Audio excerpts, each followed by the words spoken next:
Oh, man.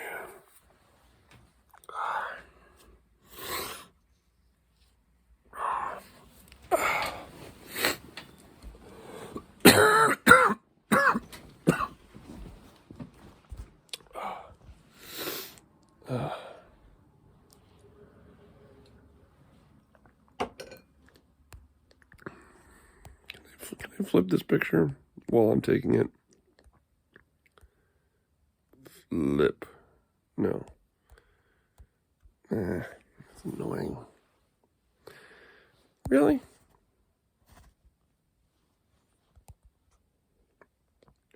I feel like it's something I should be able to do. Like invert the picture. Because you can do that on like FaceTime calls, but apparently not on just video recording mode. Strange. Alright.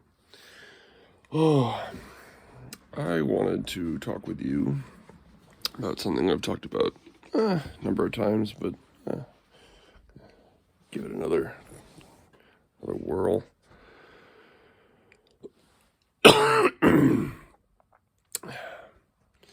That is something that I invented.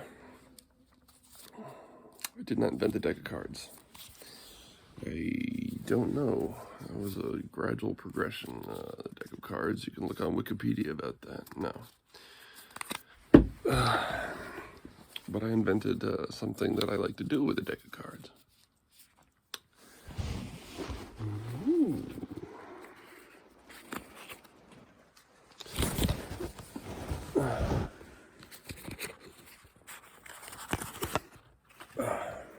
Okay. So, deck of cards. Raise your hand if you know how many cards I'm holding right here. You might be like, maybe you're really quick to it. You're like, 52, and I'll be like, you forgot a joker. You're like, all right, well now it's 52, and I'll be like, you forgot the other joker. You're like, are there any other cards in there? Is it 52 now? And I'd say, oh, you forgot the rule card. Oh wait, that's the King of Diamonds. There's no rule card in here. So this deck that I was just holding has got 54. I've seen decks with 3 jokers. I've seen decks with rule cards. I've seen decks with like cards advertising how to buy more cards. But anyway, so all right. So this 52. Why 52? Well, there are 4 suits, and each suit has 13 cards designated in that suit. And 13 times 4 is 52. 13 plus 13 is 26. 26 times 2 is 52. 13 plus 13 is 26. Plus 13 is 39. Plus 13 is 52.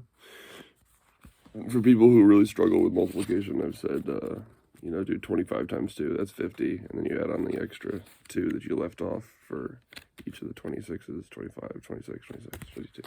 Okay. All right. This is a strange orientation, but we'll go with it. So what do I like to do with cards? In my ongoing endeavor to learn things, to remember things, to play, to try and learn how to remember, to learn, to learn how to memorize a deck of cards, I discovered something else. So there's 52 cards in the standard deck. Do you know how many white keys there are on a piano? I was at Dancing Rabbit Eco Village, and I sat down, and I was like, I've never counted the keys before. I always just tinkered with it. So I'm sitting there counting the keys, and I'm like, right around the middle, 26, 52. And I got to 52, and then it was like, whoa, 52. So I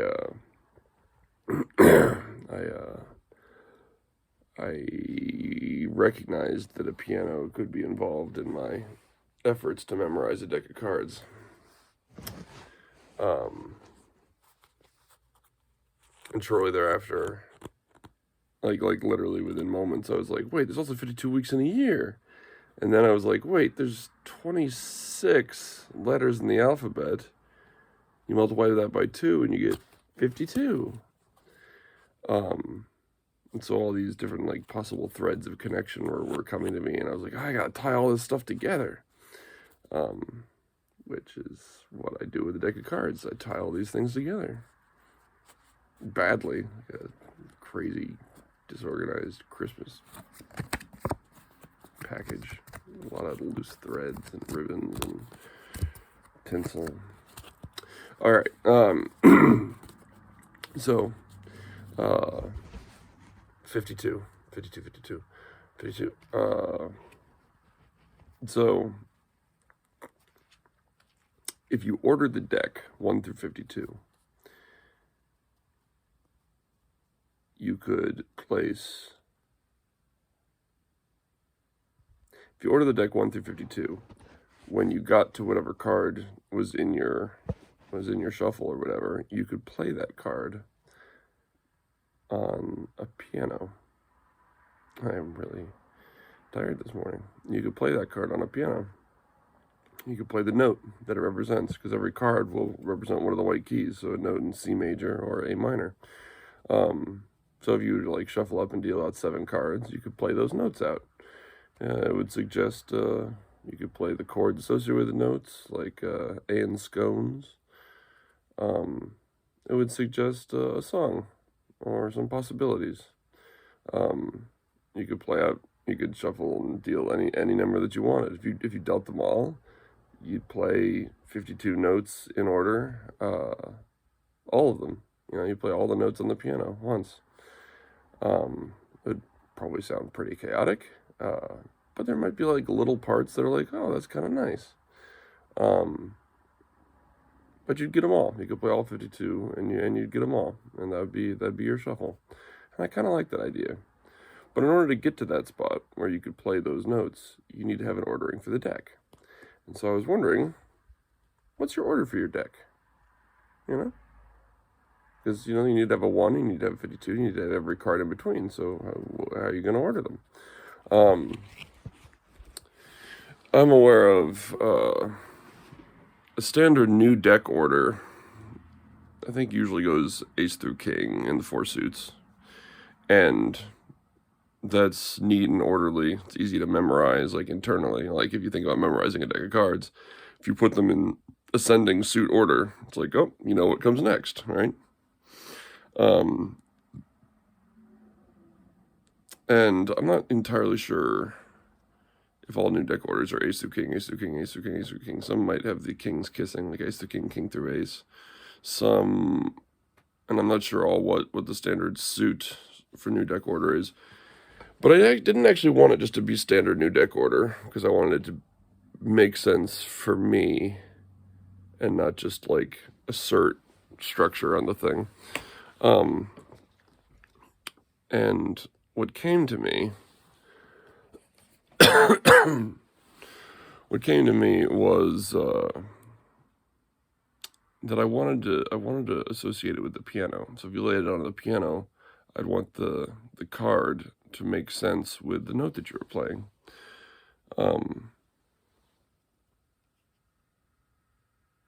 But also informed by new deck order, because then if you start with an ace, that'll be the first note.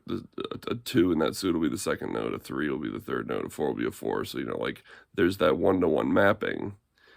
Once you get past 13, you're at 14. You're doing modulus 14, mod 13.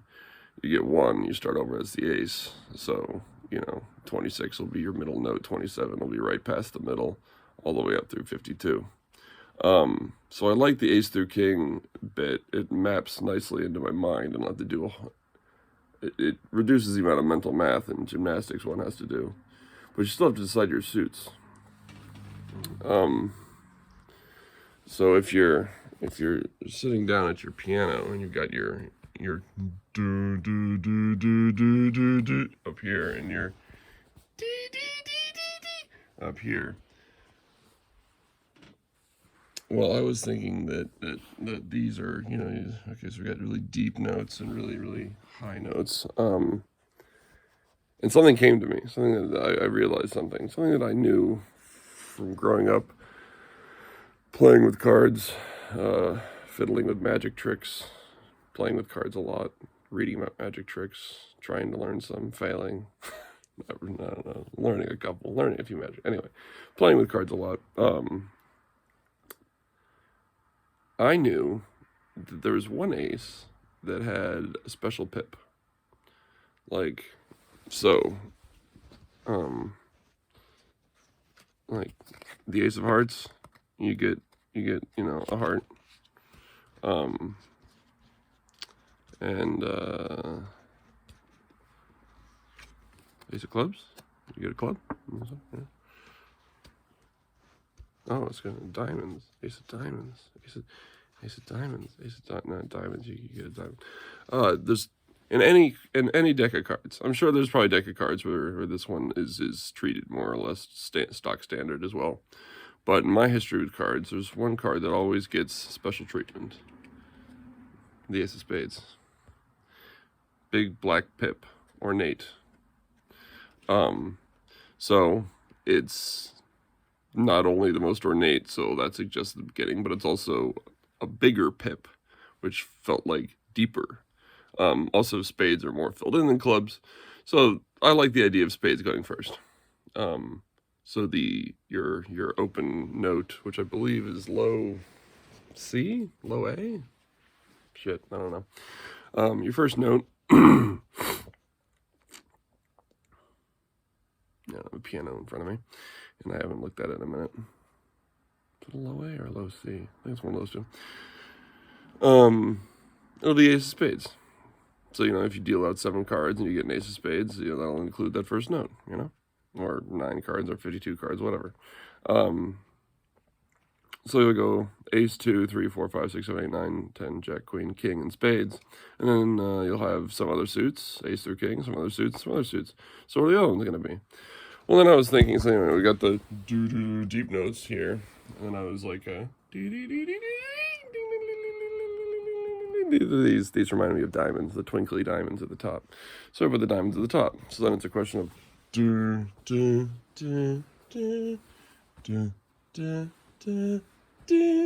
whatever. I thought that the sounded warmer and the sounded cooler, so I liked spades, clubs, hearts, diamonds.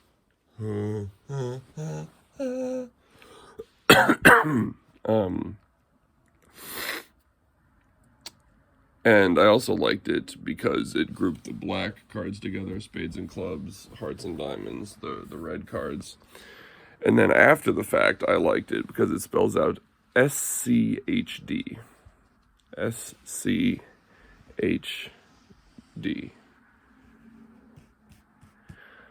What does that bring to mind? Well, in your squid deck, SCHD, you have connections to the word scheduled, like as in 52 weeks in a year.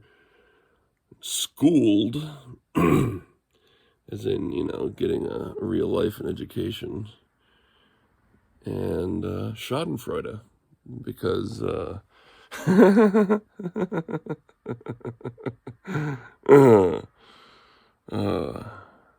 just good luck if you're yeah. You're trying to I don't know. It's a funny word to associate with this. You can make any number of jokes with that. Anyway, so here's more ordering for my deck of cards, and so it's a piano.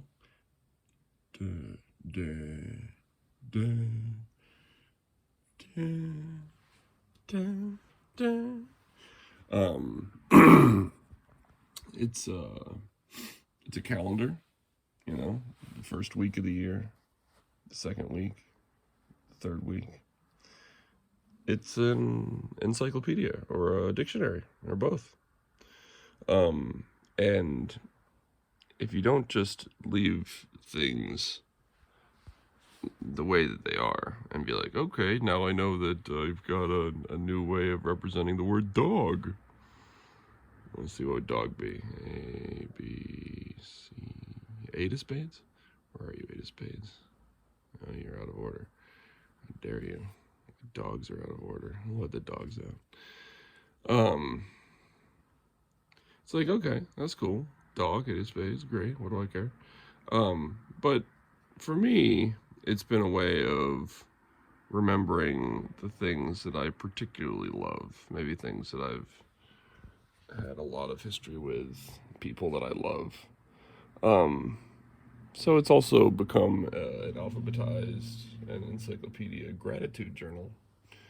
And a gratitude journal is a great source of wealth because, I mean, the word gratitude is there with regards to all sorts of economics of stuff. It's literally, the increase of value, but interiorly within yourself, within your heart, within your experience.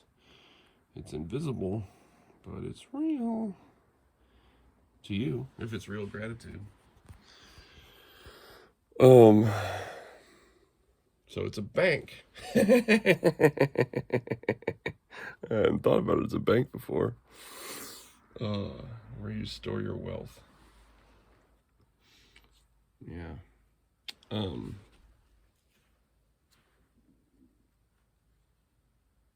I wanted to make this video this morning,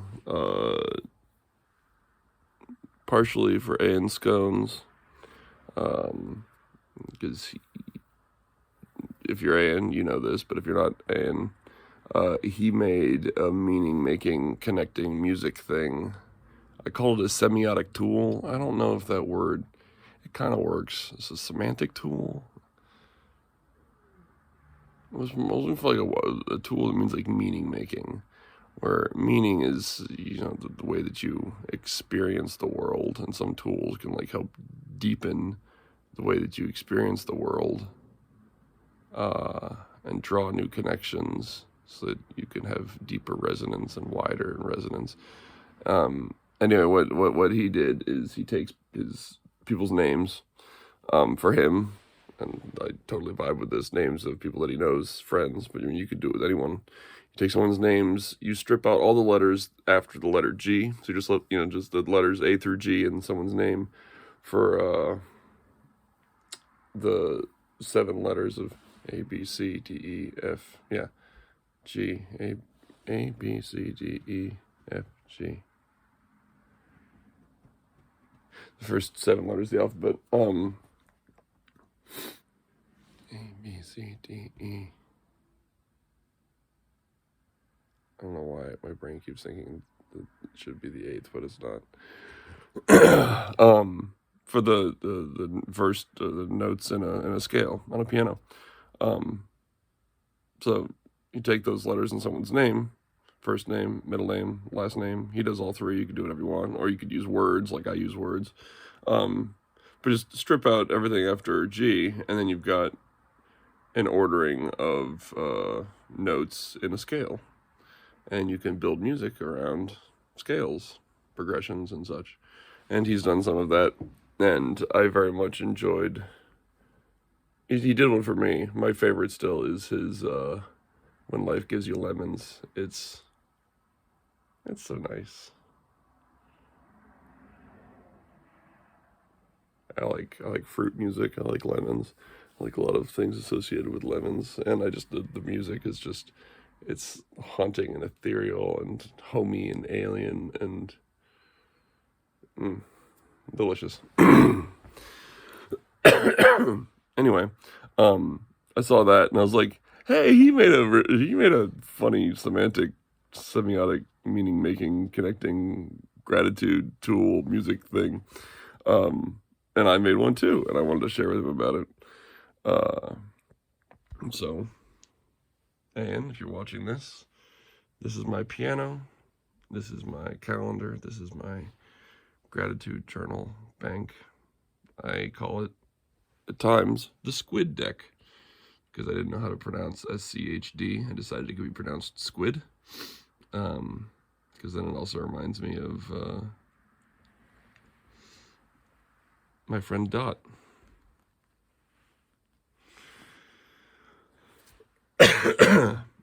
Who likes octopuses? I know that squids aren't octopuses, but, you know, what are you going to do? Anyway,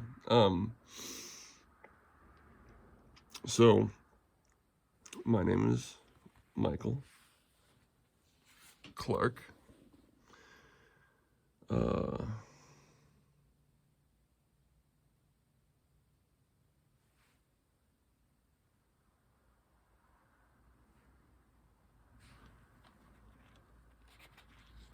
And scones.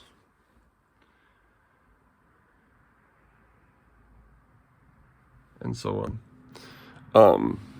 So one of my favorite things that I've done with this so far is word association, because I haven't learned to play the piano, and I don't often think about like what week of the year am I in. I mean, like right now we're probably like here.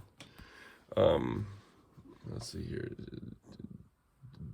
WWWWTUVWX, or the latter half of the X's, so it's like XYZ. We don't have a lot of words. Xylophone. Okay, so this could be xylophone. And then these will be the Y's, and this will be the Z's. So we're approaching the end of our dictionary calendar here. I don't often, I mean, if someone says like, oh, I was born on March 3rd, I don't think, oh, you're a this baby. I haven't yet associated, broken up the calendar into this very well in my mind yet. Bits and pieces. But what I have done a fair bit is breaking the words down. I still don't yet have it completely integrated, but I got a bunch of benchmarks. So like Amanda's one of my favorite people. So like, I know Amanda, Ace of Spades. I know my name, Queen of Clubs, Five of Spades. So I got A in scones now, Eight of Spades, Jack of Hearts. Stoya, who introduced me to Amanda, she's a Queen of Hearts. She's actually a Jessica Stoya, so she'd be a Six of Clubs Queen of Hearts if you were including her first name. I know that Jessica would be in the first half of this because my benchmark is juggling for the Seven of Clubs, because juggling 7 clubs is a very hard thing that I look forward to doing someday. Being a juggler, so the latter half of the J's. Amanda Palmer, P-A-L. I'm pretty sure my brother Paul is a Five of Hearts, so Amanda would be an Ace of Spades, Five of Hearts. She is / possibly is still married to a Neil Gaiman. Neil would be an Ace of Hearts. Gaiman would be a King of Spades, because good gobs of gooseberries would be Aces of Clubs. The God card, the Ace of Clubs.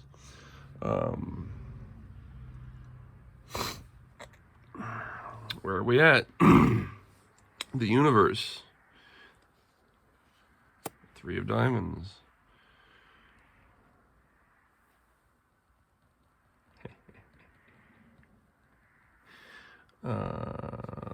WW Woodstock.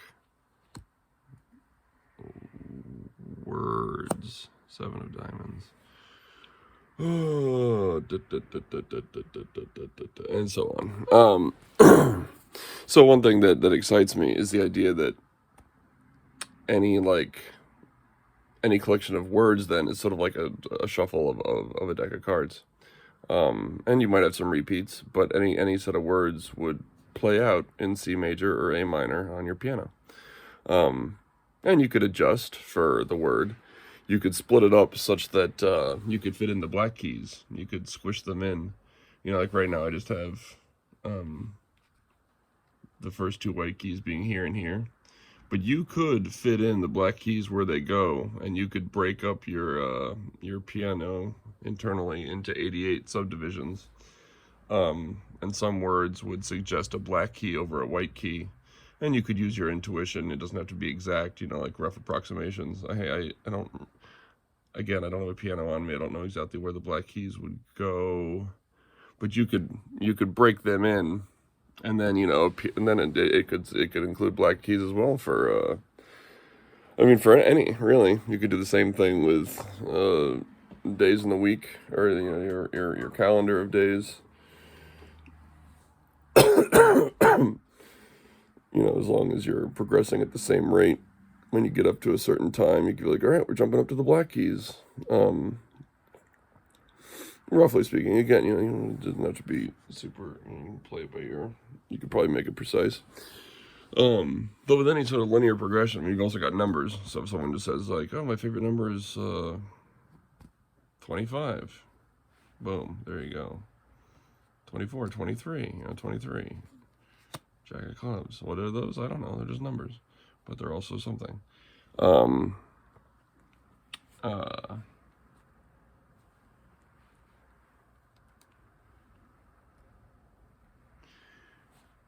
You could, one thing that I want to do, and a computer program would help with this, is take a piano and map the key output to like a visualizer for like color. So like you could have this go from black to red, and it could just, and like you have a, you know, color in between. So like black to like green to red, or like black to purple, or you could have like each of the suits in a different color, and it could like fade in and out. I mean, just different ways of like gradients of color. You could do the rainbow from like black to violet, and map it all on the you know, a gradient on the rainbow. There's so many different ways that one could do it. And then if you had a, you know, a computer program, you feed in a song, and it could spit out the color, and you could have all sorts of fun visualizations, such that then a song, and so also, you know, a poem, or, you know, an essay, or a whatever, or a name is associated with a color at each note. So it'll be like this flickering colors, and the colors, however you arrange it, the colors will have this sort of natural intuitive connection.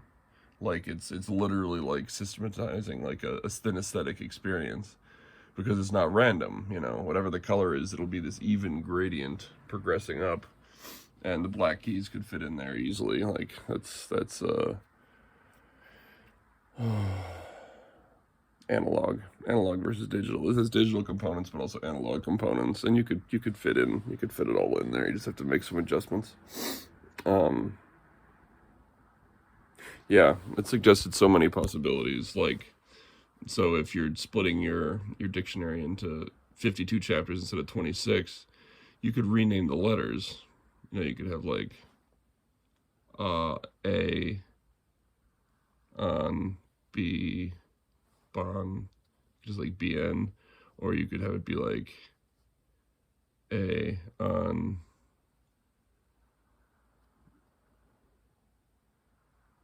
B bo C co, like, or like coup. Like you could come up with like, I haven't formalized this for myself. I would probably just want to stick with one new letter system, so it's something that I'll be listening for. But one thing that I thought you could do is just yeah, like benchmark words. So like you've got A through Z, those can stay, but then come up with like single syllable words that I love in the second half. So you could have like A ant,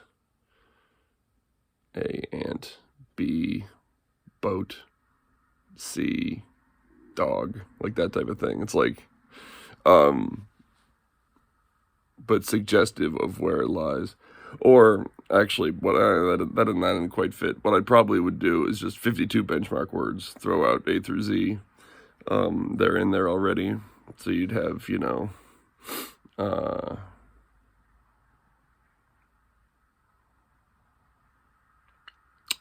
would we want for A?